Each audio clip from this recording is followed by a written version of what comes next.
অনেক অনেক আচ্ছা ফোন বাজে ফোন বাজতেছে।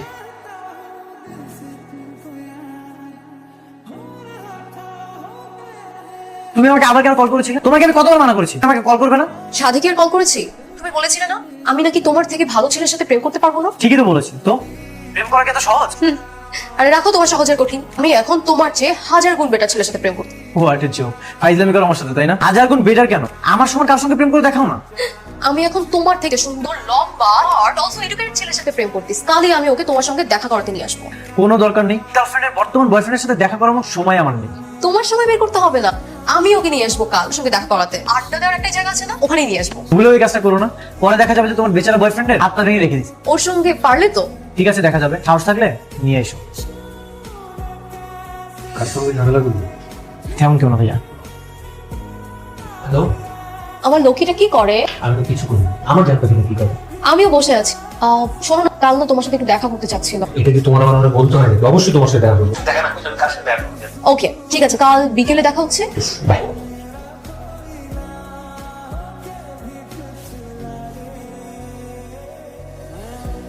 তুমি আসছো, বাট এখন তো অনেক দেরি হয়ে গেল। এখন পাবো কাকে পাবা? আমার এক্স বয়ফ্রেন্ডকে। তোমাকে বলেছিলাম না একটা শয়তান এক্স আছে, তার সাথেই দেখা করতে যাবো। তোমার এক্স বয়ফ্রেন্ডের সাথে এখন কেন দেখা করতে চাও? তার মানে তোমার এক্স বয়ফ্রেন্ডের জন্য তোমার মনের মধ্যে এখন আকুম বাকুম কাজ করে। আরে ধর, আকুম বাকুম কেন করবে? ওকে থ্রেট করেছে, ওনাকে তোমার হাত আর পা ভেঙে দিবে। কার হাত পা ভাঙবে? আমার হাত পা ভাঙবে? এত বড় সাহস! আমার হাত পা ভাঙবে? আমার থ্রেট করে থাকে কর বাসা কোথায় আমার? কি বলছো শুনবা? কি লম্বা মানুষের নাকি হাঁটুর নিচে বুদ্ধি থাকে, তারা নাকি বোকা হয়। ও কোন জায়গায় থাকে আমার বলো, আমি যে ওর হাত পা ভেঙে ওর হাতের মতো ধরাই দিব। ব্রেকের পরে সবসময় আড্ডা দিতে দেখছি। দেখবার আড্ডা দেয় তোমার এলাকায়? আমার এলাকায় বসে থাকে, আমার থ্রেট করে। এখন যে ওর সাথে দেখা করবো, চলো। দাঁড়াও 1 মিনিট, একটু কল দিয়ে নিই। আরে আমরা সবাই মিলে গারাম, বুঝছো? হ্যালো, আমি কিন্তু আমার বয়ফ্রেন্ডকে নিয়ে আসতেছি, তুমি আমার ভয়ে পালিয়ে যেও না। আমরা তো তোমার জন্য বসে আছি, আসো। ওকে আসতেছি, ওখানেই আসো।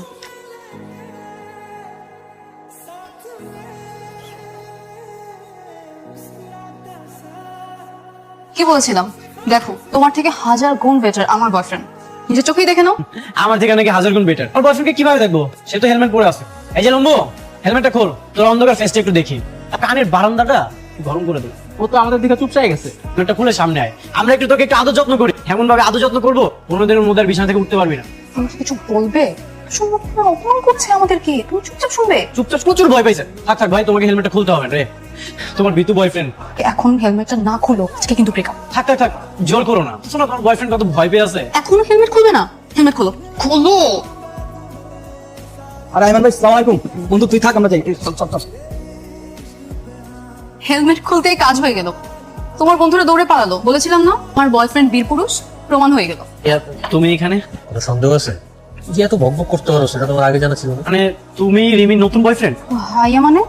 তুমি বলেছিলে তোমার একটা ছোট ভাই আছে। অনেকই তোমার সে ছোট ভাই? হ্যাঁ, অনেকই আমার ছোট ভাই। ভাই, এটা তুমি কোনো কাজ করছো? দুনিয়া থেকে আর কোনো মেয়ে ছিল না? শেষ হয়ে নিজের ছোট ভাইয়ের এক্সের সাথে তুমি রিলেশন করলে? আমি কি জানতাম নাকি রিমি তোর এক্স গার্লফ্রেন্ড? আর গার্লফ্রেন্ড হয়েছিল তো কি, সেটা তোর এক্স। এখন তার সাথে তোর কোনো রিলেশন নেই। আমি তো রিলেশন করতেই পারি, তাই না? সমস্যা নেই। তো সমস্যা আছে ভাইয়া। এখন রিলেশন করতে 2 দিন পর তোমরা বিয়ে করো, তখন ওকে আমার ভাই বলে ডাকতে হবে? এটা সম্ভব না, আমি কখনোই মানবো না। তোমার মানা না মানে কিছু যায় আসে না দেবর বাবু। এই খবরদার, আমাকে দেবর বাবু বলবে না। কি রে ভাই, আমাকে দেবর বাবু বলতেছে? ভাইয়া, তুমি ওর সাথে এখনই ব্রেকআপ করো। রিমি কত ভালো একটা মেয়ে, ওর সাথে ব্রেকআপ করার আমার কোনো কারণ নেই। তুমি এখন ওর সাথে ব্রেকআপ করবে, তাহলে কিন্তু আমি তোমার সাথে ব্রেকআপ করবো। এখন ভেবে দেখো যে ভাই আগে নাকি বউ আগে।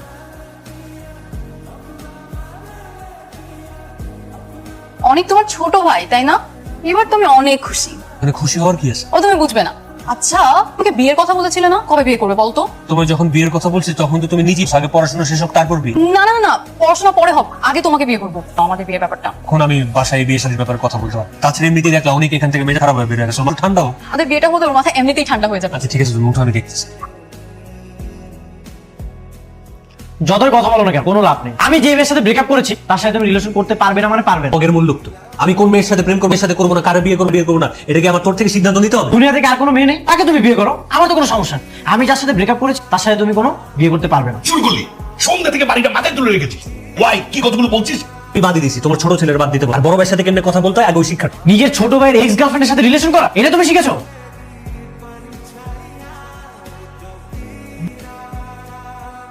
হ্যাঁ দেবর বাবু বল, রাগ করেছে নাকি এখনো গালফুলে বসে আছো? কিসের দেবর? তোমাকে আমি কতবার নিষেধ করেছি আমাকে ডাকবা না, তারপরেও কেন আমাকে আজে বাজে কথা বললা? ও মা, আজে বাজে কথা হবে। তোমার ভাইয়ের সঙ্গে বিয়ে কদিন পর তুমি আমার দেবরই হবে, তাহলে এখন ডাকতে সমস্যা কি? বিয়ের স্বপ্ন না তুমি ঘুমিয়ে ঘুমিয়ে দেখ। তোমাকে আমি যেটা বলার জন্য কল করেছি সেটা শোনো। বলো। তোমার সাথে যে কথা আছে, তুমি কাল সকালে আমার সঙ্গে দেখা করো। কাল সকালে তো পারবো না, কাল সকালে তোমার ভাইয়ের সঙ্গে আবার আমার দেখা করতে হবে, কথা দিয়ে ফেলেছি না। তোর মনটা চায় আমার সাথে আগে দেখা করো, যেভাবেই হোক কাল সকালে আসো প্লিজ। তুমি তো ঝামেলায় ফেলে দিলে, একটা মাত্র দেবর আমার। ঠিক আছে, তোমার ভাইয়ের সঙ্গে না হয় কাল বিকেলে দেখা করবো। ঠিক আছে।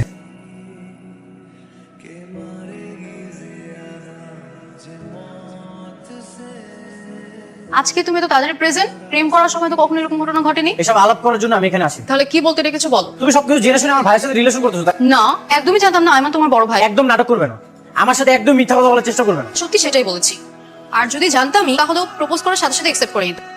1 মাস পর্যন্ত ঘোরাতাম না। ঠিক আছে, যা হওয়ার তা তো হয়ে গেছে। এখন আমি যেটা বলবো সেটা, ভাইয়ের সাথে ব্রেকআপ করে ফেল। সেটা তো করা যাবে না, আমার ভাই অনেক কষ্ট পাবে। না হলে কিন্তু। 1 মিনিট। হ্যাঁ আইমান বলো জান। কই তুমি? আমি তো একটা কাজে বাইরে আসছি। বাইরে কেন? তুমি না বললা তোমার কি জরুরি কাজ আছে? কি বললে তুমি? তুমি আমাকে নিয়ে মুভি দেখতে নিয়ে যাবে? আর আমি সেটা কই নাই, তুমি আমার কথা বুঝতে পারতেছো না? সন্ধ্যা শো দেখি আমরা। কি যে বলো, তুমি আমাকে মুভি দেখতে নিয়ে যাবে আর আমি যাবো না? তুমি আমার সাথে মুভি দেখতে চাইতেছো তাই তো? হ্যাঁ হ্যাঁ। ঠিক আছে, আমি সবকিছু কনফার্ম করে তোমাকে আবার কল দিচ্ছি। ওকে ঠিক আছে। সো সুইট অফ ইউ বাবা। তুই তো করে করবা, তোমার বড় ভাই বউ হচ্ছি, রেসপেক্ট দিয়ে কথা বলো। আবার তোমার ভাই কল করে। হ্যালো শোনো, আমি কিন্তু সবকিছু কনফার্ম করে ফেলতে আসো। তুমি একটা কাজ করো, সুন্দর করে একটা শাড়ি পরে সুন্দর করে সেজে গুজে আসো, ঠিক আছে? তুমি যে শাড়ি পরে বের হবে তাই না? এত রোমান্টিক তো, সেটা তো আগে জানতাম না। এই রিমি কি তোর সঙ্গে? হ্যাঁ, আমি ওর সাথে, ও আমার এক্স, সাথে আমার অনেক বোঝাপড়া আছে। তোমার সাথে আমি পরে কথা বলতেছি, ফোনটা রাখো তো। তোমাকে আমি ভালো ভালো বলে দিচ্ছি, ভাইয়ার পিছু ছেড়ে দাও, না হলে কিন্তু এর পরিণাম ভালো হবে না। ভালো হওয়ার কোনো দরকার নেই, আমি তোমার ভাইকে বিয়ে করবো, তাই তুমি থাকো। ঠিক আছে? ঠিক আছে, দেখে নিও। আশা গিয়ে আবার তাড়াতাড়ি শো দেখার জন্য রেডি হতে হবে না? মা, রিমি ওর কথাই বলেছি। আম্মু আব্বু। আসসালামু আলাইকুম আন্টি। আসসালামু আলাইকুম আঙ্কেল। ওয়ালাইকুম সালাম। আমার কাছে এসে বসো মা। কি মিষ্টি দেখতে, তাই না? আমার তো দেখেই পছন্দ হয়ে গেছে। আমি তাও তো ভালো, তোমার তো পছন্দ হয়েছে। তোমার ছোট ছেলের তো এখনো মাথা নষ্ট হয়েছে, এখন পর্যন্ত আমাদের এই সম্পর্ক ভাঙার জন্য চেষ্টা করি। আরে ওর কথা বাদ দে তো, ছোট মানুষ কি বলে না বলে, ঠিক আছে না? তোমার ছোট ছেলে যাক ছোট নাই, ওরে যে ছোট মনে করে সে হইতে ওর চেয়ে ডাবল ছোট। হ্যাঁ, গতকাল রাতে যে তোমাকে বললাম না, ওই কাজটা তো। ভাইয়া তোমার এত অধপতন হয়েছে, শেষমেশ তুমি রিমিকে বাসায় নিয়ে আস। জি ভাইয়া। কি করছিস কেন?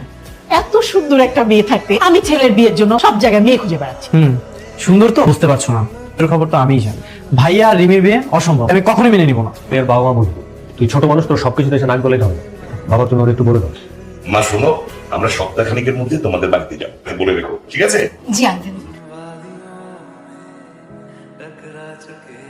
অনেক এখনো রেডি হয়নি, ও কোথায়? যাবে না, রুমের মধ্যে ঝিম্বাইরা বসে আছে। কেন যাবে না কেন? রুমের মধ্যে জিদ করে বসে আছি। কেমন লাগে বলো তো? অনেক, এই অনেক, বাইরে আয়। থাকতেছে, চল। বলো বাবা। তুই কি হলো, তুই এখনো রেডি হসনি? যাবি না? যাবি না কেন? আবার জিজ্ঞেস করতেছে কেন যাবে? এত জিজ্ঞেস করার কি আছে? তোমার মনে হয় জানো না তো ছেলে আমার বিয়ে ভাঙার জন্য উঠা পড়ে লাগছে? এই হবে, আমরা যেটা চাইবো সেটাই হবে। ওকে ছাড়াই বিয়ে দিবি, আর যদি মেয়ে পছন্দ হয় নিজেকে আমরা বিয়ে করি। অনেক তোমরা আমার চাই, দেখা যাবে আমাকে যেটা হচ্ছে সেটা হয়ে যেতে পারে। দেবা এই তোরা ফিস করে কি বলছিস? হ্যাঁ? মানে আমরা দুজন ওকে বোঝাচ্ছিলাম, দাও। ও, আচ্ছা, আচ্ছা। ঠিক আছে বাবা, আমি যাবো। আলহামদুলিল্লাহ। দেরি হয়ে গেছে। আপনারা চলে আসছেন? আলহামদুলিল্লাহ, বসে। সহায় সম্পত্তি সব দিয়ে কি করবো? সবকিছু মেয়ে আর মেয়ের জামাতাকে দিতে চাই। জানতাম নাকি যে মেয়ের নামে এত কিছু করতাম না। হবু জামাতাকে সে অর্ধেক শেয়ার দিতে চাই। ভাইজান, এসবে আসলে আমাদের আগ্রহ নেই। ছেলে বলছে নিজের মেয়ের মতো একজন মেয়ে আমাদের প্রয়োজন। বসো মা। বস। আমি যখন ঠিক আছে আর কোনো সমস্যা নেই। না, একটা কাজ, আজই আমরা কাজে ডেকে ওদেরকে বিয়ে করবো। হ্যাঁ সেটা ভালো হয়। হ্যাঁ, কোনো আপত্তি নেই। আপনারা চাইলে যে আমাদের মেয়ের বিয়েটা হোক। কিন্তু আমার আপত্তি আছে, একটু না অনেক বেশি। অনেক একটু চুপচাপ তারা। আমি চুপচাপ থাকতে পারবো। আরে তোর সমস্যাটা কি? আমার একমাত্র বড় ভাইয়ের বিয়ে, ছোটবেলা থেকে আমি কত প্ল্যানিং করে রেখেছি। ভাইয়ের বিয়েতে আমি আনন্দ করব, সাদা মাটা ভাবে বিয়ে হয়ে যায় না, এটা আমি কখনোই মেনে নিব না। এখন নতুন কিছু ভাবতে হবে। আমরা আইমানকে ধরে কিছু টাকা পয়সা, সেটাও না করি। জীবনে টাকা দিয়ে বসতে মন মেজাজ ভালো না, তার মধ্যে আজের কথা বলতেছো। বোকা নাকি? তারা ঘুমাচ্ছে, সকাল কথা বলছে। চল চল চল, তুই চুপ কর। ভাইয়া দরজাটা খোলো, তোমার সাথে আমার কথা আছে। বাসে কি ডাকাত পড়ছে নাকি? তোমার সাথে আমার কথা আছে। কথা তো শেষ। দেখ, নতুন করে আর কোনো ঝামেলা করে, এখন আর কোনো ঝামেলা করতে কোনো লাভ। নতুন করে আবার কি সমস্যা? সমস্যা তো তেমন কিছু না, আমার মনে হচ্ছে যে তোমার সাথে এখন একটু দূরত্ব বাড়ানো। মানে আমি বুঝিনি। মানে হচ্ছে তুমি আর তোমার বউ এই বাসায় থাকো বা আমার সাথে অনেক হ্যাপি থাকো, আমি এই বাসায় থাকবো না, এই বাসা ছেড়ে চলে যাবো। কোথায় যাবি? তোর যাওয়ার কারণ কি? একটা সময় ছিল ভাইয়া, তুমি আমাকে অনেক আদর করতে, অনেক আমি যা চাইতাম আমাকে এনে দিতে, এটা ভেঙে দিতে বলেছি, সেটা তুমি করলে। আমাদের ভাই ভাই সম্পর্কটা ফাটল ধরে গেছে। তোমার কাছে তো এখন আমার কোনো দাম নেই। আইদা সমস্যা নেই, রিমির এখান থেকে আমার বাসায় পাঠিয়ে দিই, ওকে আমি ডিভোর্স দিয়ে দিচ্ছি। তারপর তুই রিমিকে বিয়ে করিস, সেই ব্যবস্থা আমি করতেছি। না না, এখন বিয়েটা ভাঙলে তো শেষমেশ তুমি হিরো সাজতে চাচ্ছ, তাই না? বিয়ে মানুষের একবারই হয়, হ্যাপি থাকো, আমি এটাই চাই। তুমি স্যাক্রিফাইস করে আমাকে স্বার্থপর বানিয়ে তুমি কখনো মেনে নিবো না। চলে যাবে, আমরা সবাই একসাথে থাকবো। কোথাও যাওয়া যাবে না, থাকলে একসাথে মিলে যাবে। ঠিক আছে, আমার একটা শর্ত আছে। তো বলো, আমার সব কাজ করে দিতে হবে, ওর দিতে পারি না, এইসব কাজ যেন করে দেয়। এমনি বলার কি অবশ্যই, কেন দিয়ে দেবে তাই? অনেকের যত জামা কাপড় আছে সব দিয়ে দিবে, আর কিছু শুধু গরম গরম রাখ, ও ঘুম থেকে উঠার আগে ওর টেবিলে গরম গরম রাখ। তাহলে আমি এই বাসায় থাকবো। Good night.